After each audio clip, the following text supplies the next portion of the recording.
that your share stop.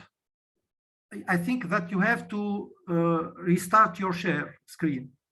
Okay, sorry guys, because I have been disconnected. Okay, okay. And here we are. Yes, okay. Now it's correct. Now, let me just go to full screen. Okay, here we are. Okay, so let me start again.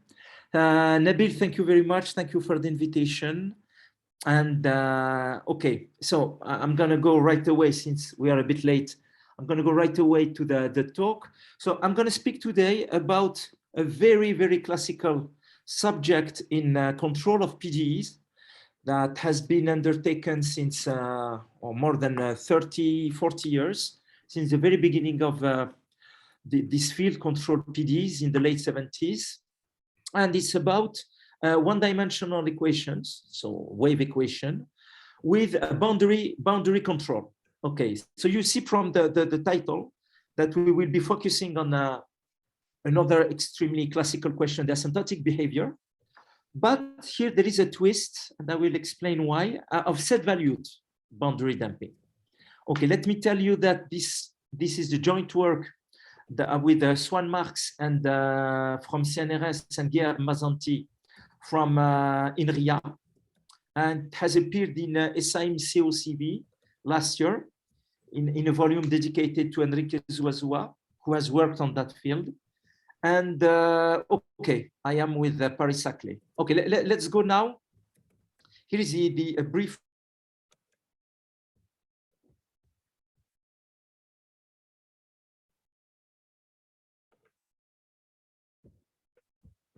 Yacine? And I will try to explain what is our novelty here. And our novelty is that we have, I would say, a very fresh viewpoint on that. And we have obtained what are essentially the best results that can be obtained on this, again, very, very specific question. Okay, what is it about? So you consider a wave equation. So you see with the wave propagation in both sides, so backwards and forwards with speed 1. Okay, with on one hand, so it's on you see that the spatial domain is just the interval, the 0, 1. So you assume you have a Dirichlet condition at 0, namely for every time your wave is equal to 0 at x equal to 0 for every time t, your wave or your string, as you wish. And however, on the other extremity of the segment, namely at x equal to 1, you apply a damping. You apply a control, namely, you write the partial derivative with respect to x as a function of the partial derivative in t. And this function classically is represented by this letter in blue, sigma, which is simply a function from R to R, okay? And this is called localized boundary control. So namely, you could have replaced the minus sigma of the partial derivative. This is a control. So essentially, you control the partial derivative of z with respect to x at x equal to 1 for every time t. And writing it, choosing that kind of control is like you are choosing a kind of feedback, all right? Okay, so there are in many applications, this is a model that you can find in several applications, nonlinearity in components. And this function sigma is usually may be taken as a saturation function. I will explain that later on. So this is a fairly non-complete list of works that have been devoted to this question from the early 90s, so many early 90s to late 90s, and with a renewal in 2019. I will explain, we will talk a little bit about this work later on. And the two references I will be using are Martinez 1999 and one much more importantly, Alabo Boussouira of 2012, which is a big survey. So Fatiha Alabo has done a lot of research work on that. But the reference of 2012 I'm mentioning, and I will mention later in the text, is a big survey she did on the subject with many more questions about control of wave equations in higher dimensions and so on, inside the domain and so on. So it's a course that she had given in Italy in 2012. So really, what you have to understand that many people worked on that question. So I will explain now what are these main questions that I am referring to. So for the next 2-3 slides that will appear, you have the dynamic, which is always in the top right of the slide, okay? This is the wave equation with the Dirichlet boundary condition at x equal to 0 and the feedback condition with a damping. I will explain the word damping later on, with damping condition at x equal to 1. Okay, so what are the main questions? The two first main questions, Q1 and Q2, are, of course, existence and the uniqueness of solutions. And once you have established such existence, eventually uniqueness of solutions, what is the asymptotic behavior at time t tends to 0 of the solution? So the standard framework, of course, to work on that subject is a Hilbertian framework. So you take L2 type space. So you see that the space I'm referring to here is capital X2, which is H1 star in 0, 1, star in order to take into account the Dirichlet condition at x equal to 0, and the partial derivative with respect to time, which is an L2 function. Of course, this classical framework, you see, does not allow classical solutions since you have a second derivative. So in this classical functional framework, it's not very difficult to prove that you have existence and uniqueness of weak solution. So in a distributional sense. Okay, so besides the Hilbertian framework, you have really few works, like 2-3 papers that we have found in LP, okay, where P is different from 2, and especially in dimension 1. One of the reasons why people did not really investigate for other functional frameworks, it's because the D'Alembertian, so partial derivative of the wave equation, so the operator, the linear part of the operator for the wave equation is ill-posed. So what is this D'Alembertian? A second derivative with respect to time minus Laplacian. Okay, so it's ill-posed in general for P different than 2 and in dimension larger than or equal to 2. So you may wonder now at this point why looking at other functional framework. In practice, there is one which is extremely important. It's P equal to plus infinity, because what you want to control or you want to understand is not the energy of the energy, by the way, in capital X, X2 is given in the very last line of the slide. So at time t, you integrate over the space the zx squared plus zt squared. This is the energy, okay? This is the norm of this space. So I was saying that why considering other functional framework? Because there is one that is really crucial for applications, is of course P equal plus infinity, because you want to control, understand, bound the amplitude of the string with respect to the 0 position, okay?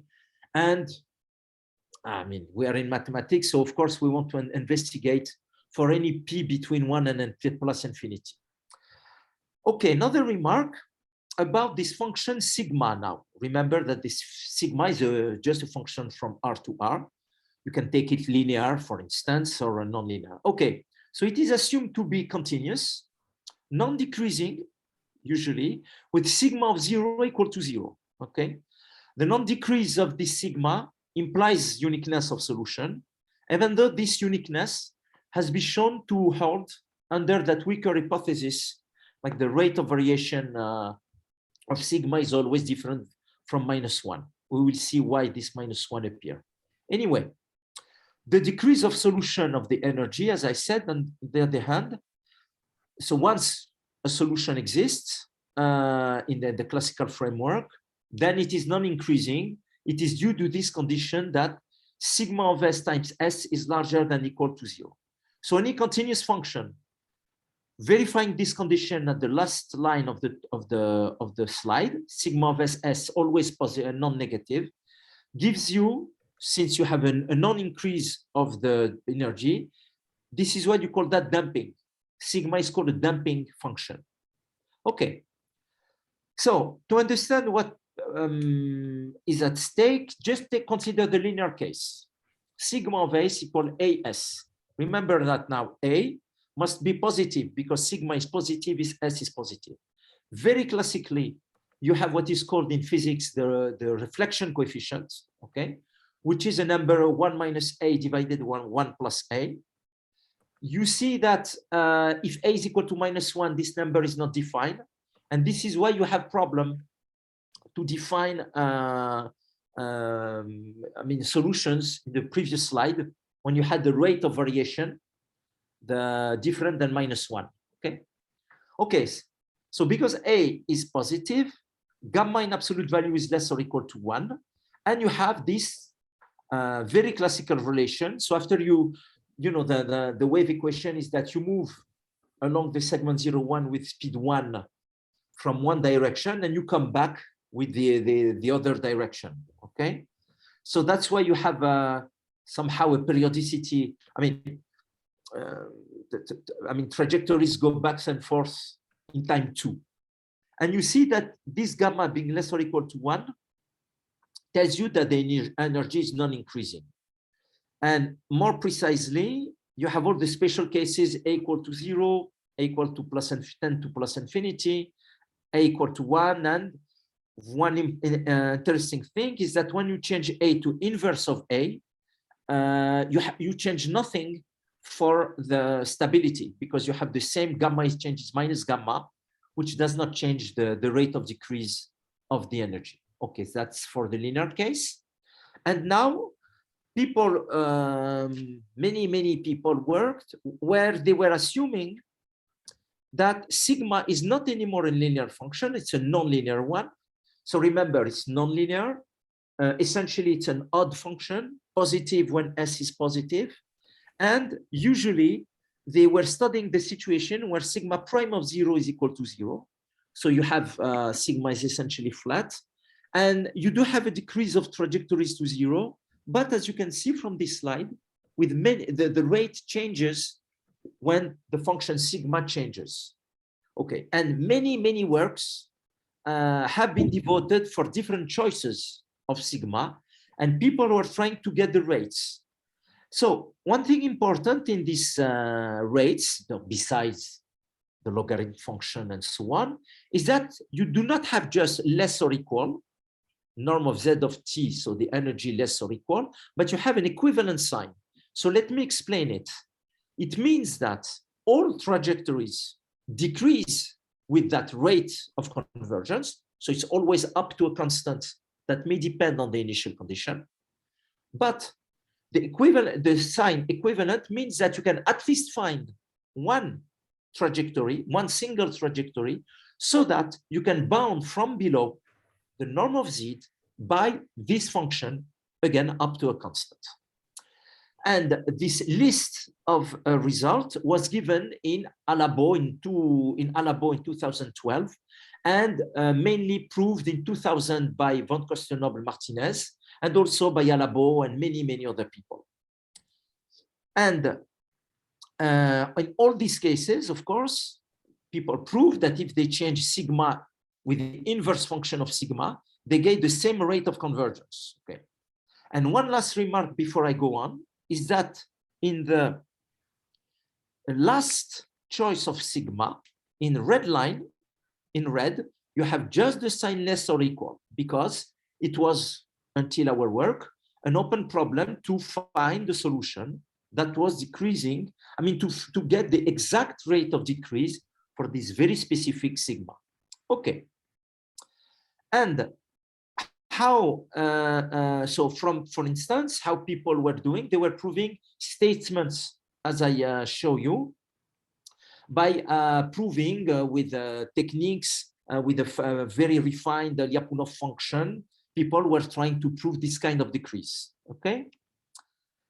Fine.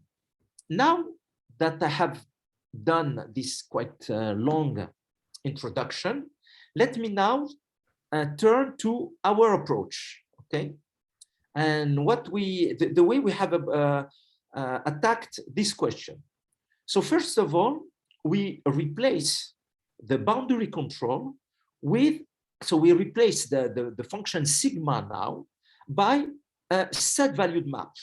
Namely, it is written in blue, the fact that we do not now express the partial derivative with respect to x as minus sigma of partial derivative with respect to t, but we express it in a set-valued way. Okay, so you may think that this is just a generalization when someone has a statement with a C1 function and he wants to go to Lipschitz. So not just that, okay. So the motivation is simple. The motivation is that starting from the late 2010, as you can see from this reference of XU and XU, people were considering sine functions. And especially if you consider the sine function, so you see here the sine function that is considered is the set-valued map, namely for x equal to 0, you allow the full segment -1 above 0, okay? And in this paper, XU and XU of 2019, they exactly studied this problem with the sigma replaced by the sine function, and they showed various stuff, okay? All right. But now, as I will explain in the next 2 or 3 slides, the viewpoint of the set-valued map for sigma turns out to be the most natural way to understand, for instance, the symmetry when you change sigma with the inverse sigma. Okay, and it turns out also that we will provide the best results that one can reach for existence and uniqueness results. Okay, even when sigma, okay, is not the graph of a function or is a graph. So let's go to see what is this now, our viewpoint. Okay, let me see. Okay, here we are. So actually this viewpoint starts with the very, very classical D'Alembert decomposition of the solution of the 1D wave equation in 2 traveling waves. Okay, you remember that you decompose the solution with a wave going to the left is the integral between the t plus x and f, and the wave going to the right, okay, it's the second integral there, where f and g are arbitrary function, and of course they are called Riemann invariants because they are expressed are partial derivatives of z. Okay. Now, remember that this f and g, as are the so-called Riemann invariants, very classical, very, very common in the field of conservation law. And how do you get the Riemannian invariant g here? Okay, I wrote minus f in terms of the partial derivative. You simply take the derivative of z with respect to t and x, and you find that the expression of g is partial derivative of z with respect to t plus minus partial derivative with respect to x. And similarly for f, you have the sum. So you see that there is this rotation of angle minus pi over 4 that show up. Okay. Until now, what I'm saying is completely trivial and standard and basic. Okay. So let's go on now to understand the PDE in case there is a solution just in terms of G and F. Okay. So I repeat the relation between GF and the partial derivatives. It is with this rotation capital R. And then the boundary condition, the Dirichlet boundary condition at x equal to 0 tells you that F is the opposite of G. The 2 Riemannian invariant are opposite. And now the boundary condition, you write it now in terms of G and F. That's where the rotation shows up. Okay. And now when you combine both of them, namely you eliminate, let's say, f between the two equations, you end up with a difference, not equation, a difference inclusion, namely g of t is obtained as the g of t belongs, so this is the equation A, belongs to the set, the evaluation of the set valued map S defined at R sigma when you evaluate it at G in time t minus 2. And now this totally characterizes, because you can go backwards, this completely characterizes the solution of your PDE. So we have to stop here and really to understand. So let's see if I go to the next. Okay. So in order to understand this capital A, what does it say? What does it say, this equation A? It says the following. Let me go to the next slide. You define G0, you give yourself a function G0 defined on the interval minus 1, 1. Okay. Then G1 is automatically found by this difference equation, difference inclusion, namely it belongs, G1 belongs for every t between minus 1 and 1, G1 of t belongs inside G0, S of G0 of minus 1, 1. And then you repeat the construction. So the solution of the wave equation now is completely characterized by a sequence of function taking values in minus 1, 1. Because of course in Gn, I have shifted of 2n each time. And this is exactly what the original PDE, you can translate it to a dynamical system on a space of function defined on minus 1, 1 through a set valued map S. That's all. Okay. So you end up essentially doing iteration of this discrete time multi-valued dynamical system defined at the bottom of the page. Xn plus 1 belong to S of x. And remember what is S? S has been defined here, is you take your set valued map sigma coming from the hypothesis, like the graph of sigma, and you rotate the graph of sigma by a rotation of angle minus pi over 2. So let me summarize here what we have done.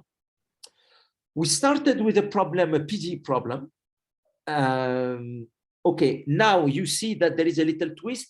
I take any P. I take any P because with this construction that I will do, there is no more problem of changing P, okay? No more Hilbertian problem, Hilbertian framework, and so on. So everything now is written in terms of the Riemannian invariant, even the norms of the objects that we are dealing with. So in the array that is on the first, on the top part of the slide, on the left you have the PDE. In the middle, we have written what is the equation that must satisfy the Riemannian invariant G, which is a LP function, a function in LP log of minus 1 plus infinity. So it satisfies this difference inclusion.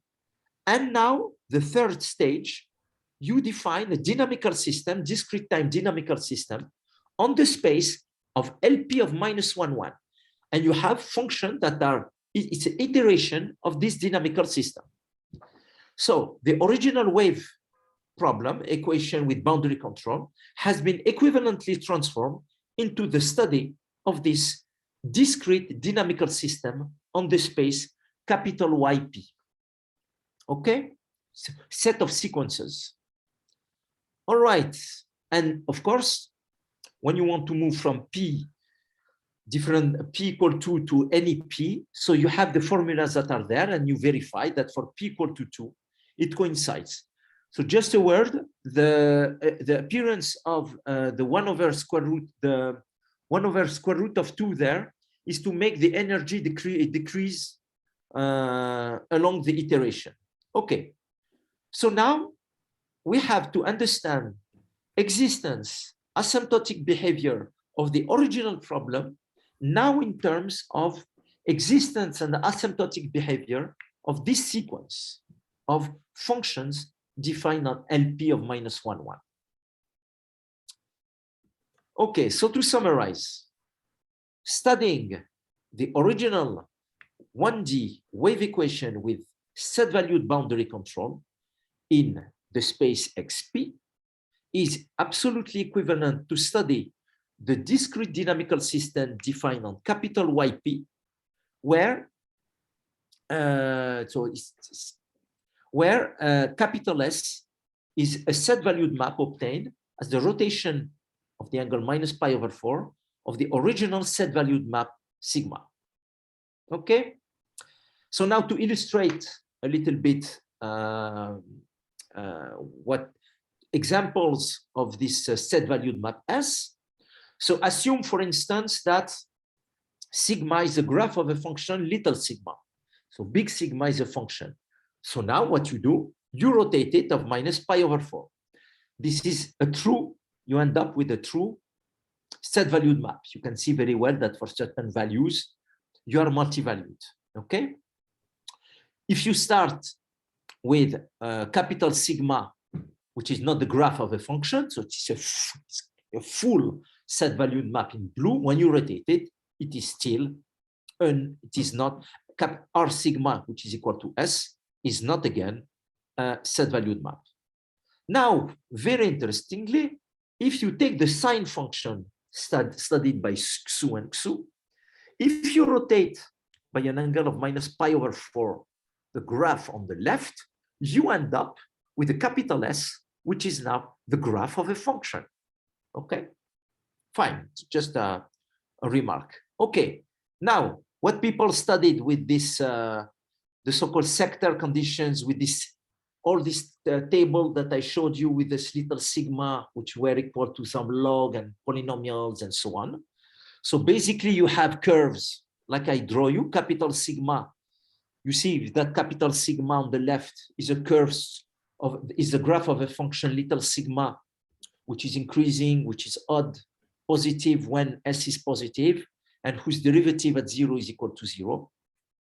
So to explain now why people were obtaining the same result by changing sigma with the inverse function of sigma, it's simply when you rotate, so you take the graph of sigma, you take the symmetry with respect to the axis y equal to x to get the graph of sigma inverse.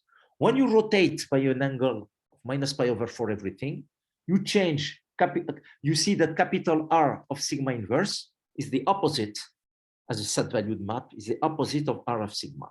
So that explains the symmetry.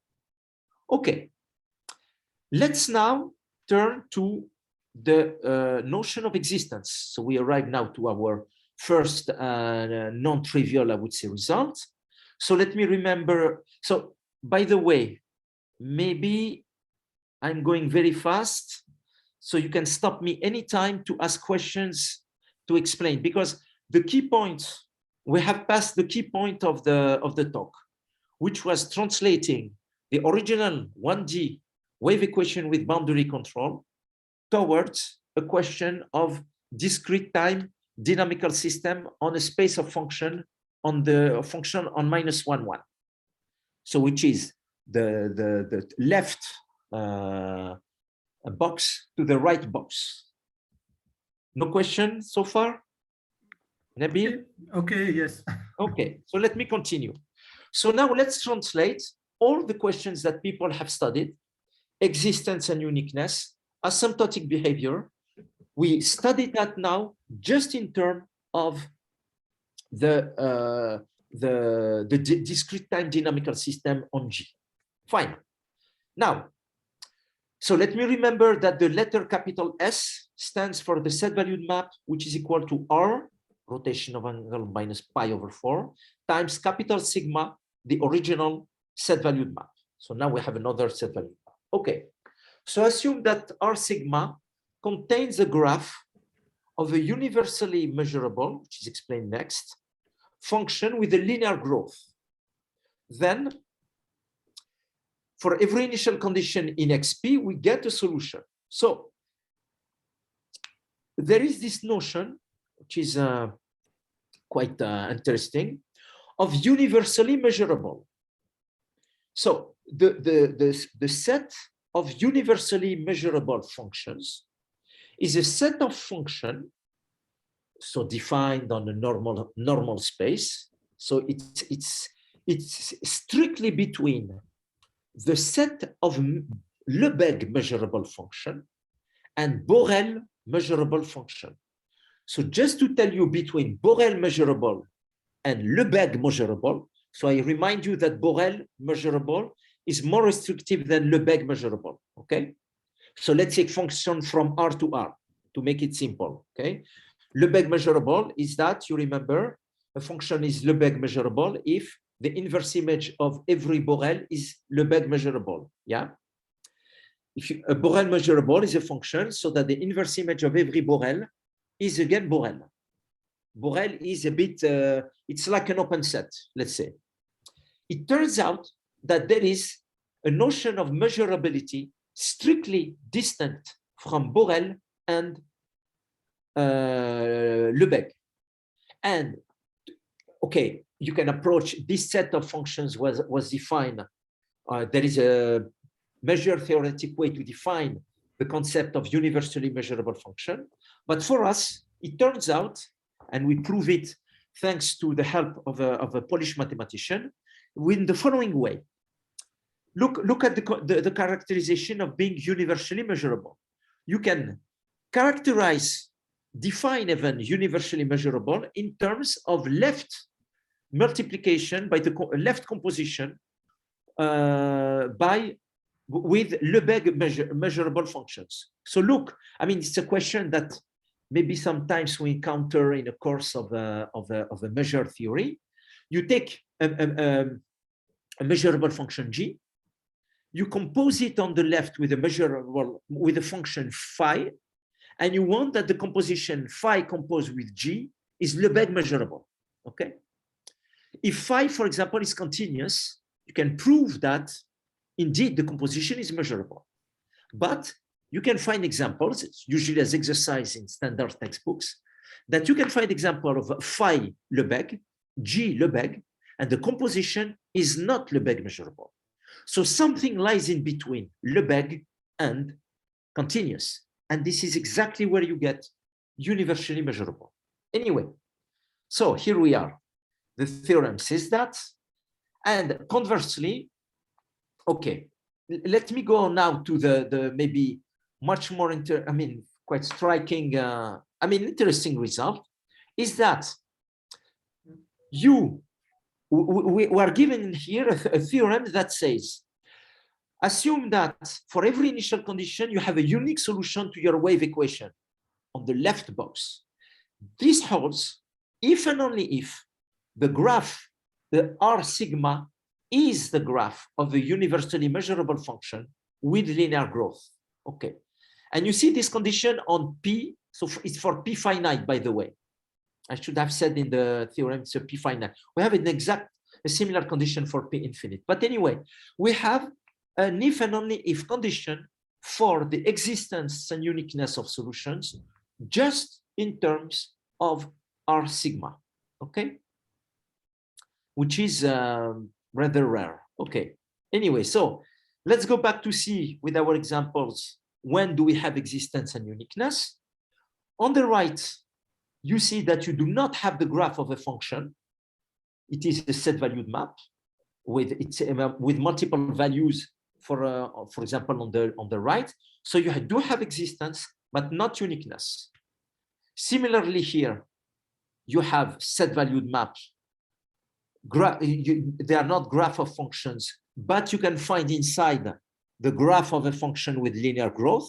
You can put even a line, a broken line inside that. You do have existence and uniqueness. Here, you do have linear growth, and this is a continuous function on the right, and you have the graph of a function. So you do have existence and uniqueness with the sine function. Here, if you take another definition of sine function, you see that on the right, you do not have the graph of a function included. You have holes, so you do not even have existence. Okay, fine. Let us now turn to the asymptotic behavior. Again, the asymptotic behavior, the non-increase, the condition that people are using, the so-called damping condition, tells you that sigma S is larger than or equal to 0, namely that sigma of S is a graph in the blue region or the violet region. When you rotate by pi over 4 of this region, it becomes this region where defined by the two lines y equal x, y equal minus x. And it turns out that the non-damping condition, the damping condition, S sigma of S bigger or equal to 0, is generalized now for R sigma by saying that absolute value of y is less or equal than absolute value of x. Okay. So now I will explain last concept. So people, as you saw in the result that they were giving in the classical results, so people are interested into the decrease to 0 of the solutions, depending on the various forms of sigma. So one has to define what means decrease to 0. So you have two main concepts. One, the weak one, which is called strong stability. So every single trajectory tends to 0, but of course the speed of decrease may not be uniform. It may depend from one trajectory to another one. And you have a stronger concept of decrease to 0, which is the one of UGAS that comes also from a control theory. So you see that the norm of Z of t only depend on the norm of the initial condition and the time. Okay, so you only depend on the trajectory through the size of your initial condition. And of course, you have the one classical concept of a stability of a decrease to 0, which is the so-called global exponential stability when trajectory tends to 0 globally. So you see that here the functions beta encode there's a kind of generalized rate of decrease.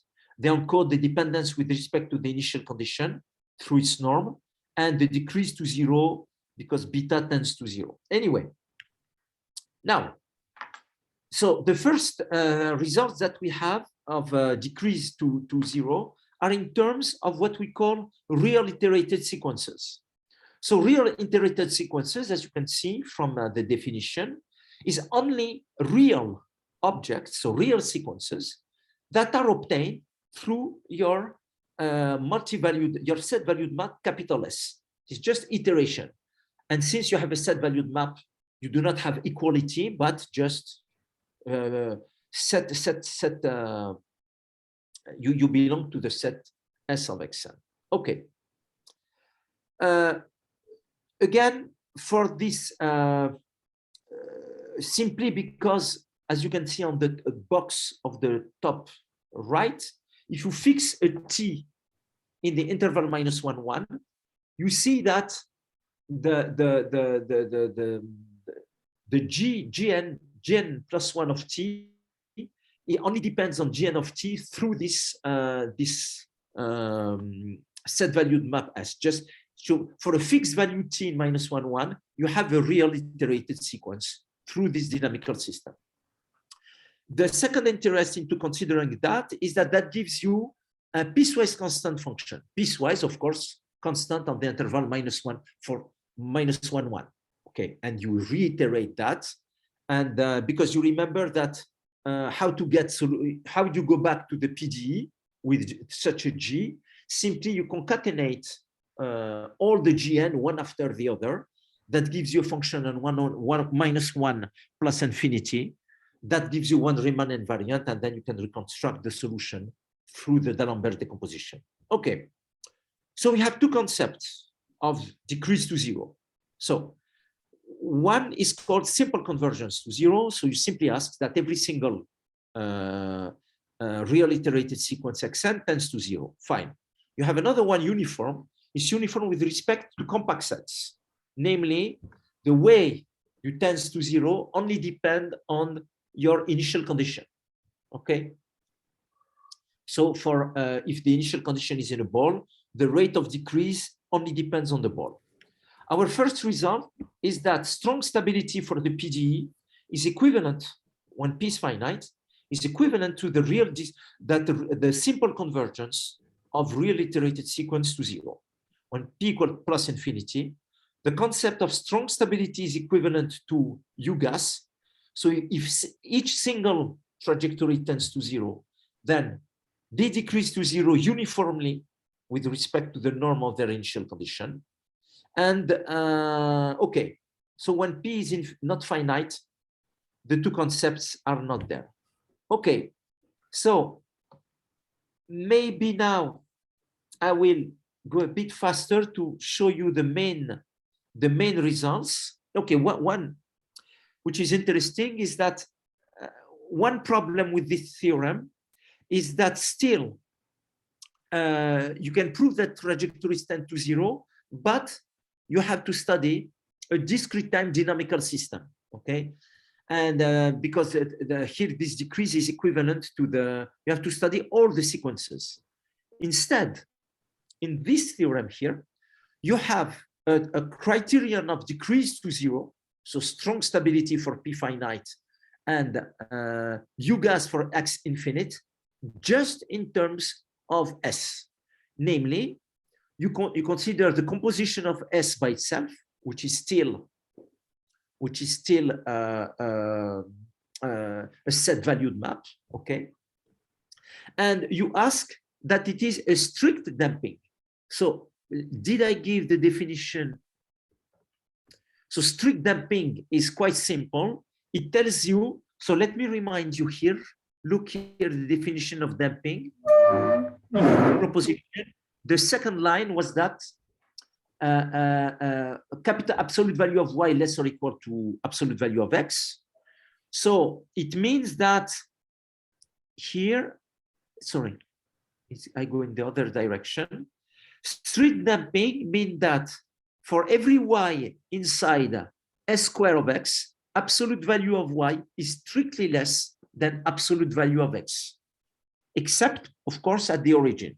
So for every x different from 0, you see that in the blue region, you have two pictures in blue on this slide. The top one is one of the strict damping. Namely, you do not consider the line y equal to x and y equal minus x. So for every x here, the value is the segment strictly included between minus x and x, okay? Okay, so that was a result that was interesting. And now about the decay rates. So about the decay rates, you remember this big table that you can find in the book, in the paper of Fatiha Labo. There are all, depending on little sigma, you have all the way trajectory decrease to 0. So we are able to recover that. I'm going a bit faster with our techniques, all right? And we also study, I mean, various stuff. And of course, here is the table, okay, that was obtained the previous results. And we are able to recover all of them, okay, and in not just in L2 space, but in LP space, okay. And we can also, in the one written in red, we can actually have this result, which is much more precise, that which provide the correct rate of decrease. Okay, that's a long computation. Also, another thing with our technique, we are able to prove conjecture that Martinez van Kostenop gave more than 20 years ago, which was saying that essentially, if you consider now a saturation function, so it's a function, okay, that is your sigma is essentially linear close to 0 and bounded at infinities. Can you find solutions that decrease arbitrarily slowly? And they were not able to prove that. And with our technique, we are able to prove that, okay? Finally, the paper on Xu and Xu, where they had to study, they wanted to study the problem with the sine function. So with our technique, we are able to prove, I mean, absolutely everything. existence and uniqueness of results, which is immediate with our saying, and also explicit. So I didn't give it. Let me see here. In this here, we are able to show that every trajectory converges to an explicit solution, J infinity, which is more precise. So it depends on the initial condition. I will go a bit faster. So we have much more than them. I mean, it's more clearer, and we have completely clarified the situation for the sine function. Now, we are also able to do the following thing. So something that is quite common in control theory. So in control theory, you know, when you apply a feedback, you always want to check how robust it is. And to do that, one way to do that, there are several ways to do that. You perturb, in your feedback, you put a perturbation and you try to understand how your trajectory reacts to this perturbation. Is this perturbation completely killing the feedback? Or do you have bounds on your trajectory, which is supposed to go to zero if you do not have perturbation? And what is the effect of the perturbation? And all these kind of things fall into the concept of input to state stability, which was invented by Eduardo Sontag in the late 80s. And you have this concept of ISS, so input to state stability. And ISS tells you the following. Suppose that you perturb your feedback. You remember that feedback is sigma. So you perturb sigma with a d of t. D of t might be a set, or it might be just a value. In case it means that you are translating just at sigma by d of t. So the concept of ISS is the following. The concept of ISS tells you that the effect of the perturbation d of t on the trajectory starting at z0 is decoupled into the sum of two terms. One where there is no d. So if you put d equal to 0, the function gamma there, gamma of 0 is 0. If gamma is equal to 0, d is equal to 0, you recover exactly the concept of decrease with rate beta. And then the effect of d is in addition.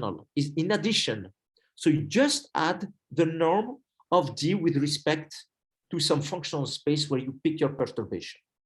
So we are able to provide such types of results, depending with some conditions, of course, on the perturbation. Okay. And okay, so just to show you the flexibility of our approach, because we are essentially dealing with the discrete time dynamical system and not the real PDE. So we avoid all the techniques of Lyapunov function and things like that. Okay, so I guess I have spoken for exactly 1 hour. Well, thank you for your attention, and I am ready to answer questions if you guys have questions. Thank you, Yacine. Is there questions? No questions? Okay, thank you, Yacine, for really very interesting work.